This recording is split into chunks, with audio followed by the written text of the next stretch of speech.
பூங்காற்று திரும்பவும் அடுத்த வர எபிசோடில் பார்த்தீங்க அப்படின்னா இந்த மாதிரி குமரனோட அம்மா வந்து குமரனோட தங்கச்சி கிட்ட போயிட்டு இந்த மாதிரி வந்து உங்கள் அண்ணன் யாராவது லவ் பண்ணுறானா நீங்கள் ரெண்டு பேரும் அடிக்கடி ஏதோ பேசிகிட்டே இருக்கீங்களே ஏதாவது உண்மை தெரியுமா உனக்கு அப்படின்னு சொல்லிட்டு கேட்குறாங்க.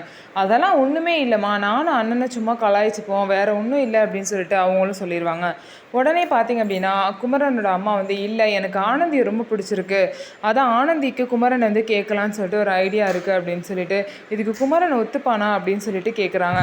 அதெல்லாம் அண்ணன் கண்டிப்பாக ஒத்துப்பாங்க, ஆனந்தி வந்து ரொம்ப நல்ல பொண்ணு, அதுவும் அழகாக இருப்பாங்க, லட்சணமாக இருப்பாங்க, அவங்க நம்ம வீட்டுக்கு வந்தால் நல்லா இருக்குமா, அண்ணனும் ஒத்துப்பாங்க, நீ அண்ணன் கிட்ட பேசி பாருன்னு சொல்லிட்டு ஒன்றுமே தெரியாத மாதிரி குமரனோட தங்கச்சியும் அவங்க அம்மா கிட்ட நடிப்பாங்க. ஆனால் குமரனுக்கு ஏற்கனவே ஆனந்தியை பிடிக்கும் அப்படிங்கிற விஷயம் வந்து அவங்களோட தங்கச்சிக்கு நல்லாவே தெரியும். இருந்தாலும் அம்மாவுக்கு தெரிஞ்சால் ஏதாவது நினச்சிப்பாங்க அப்படின்னு சொல்லிட்டு அந்த விஷயத்த மறைக்கிறாங்க. ஸோ இதுக்கப்புறம் என்ன நடக்க போகுது, குமரன் கண்டிப்பாக ஓகே சொல்லிடுவார், ஆனால் ஆனந்தி கிட்ட போய் அவங்க வீட்டில் கேட்கும் போது ஓகே சொல்லுவாங்களா அப்படிங்கிறத நம்ம வெயிட் பண்ணி பார்க்கலாம். ஸோ நம்ம வீடியோ உங்களுக்கு பிடிச்சிருந்தா நம்ம வீடியோவை லைக் பண்ணிக்கோங்க, மறக்காமல் நம்மளோட சேனலை சப்ஸ்கிரைப் அண்ட் ஹை பண்ணிவிட்டு பாருங்கள்.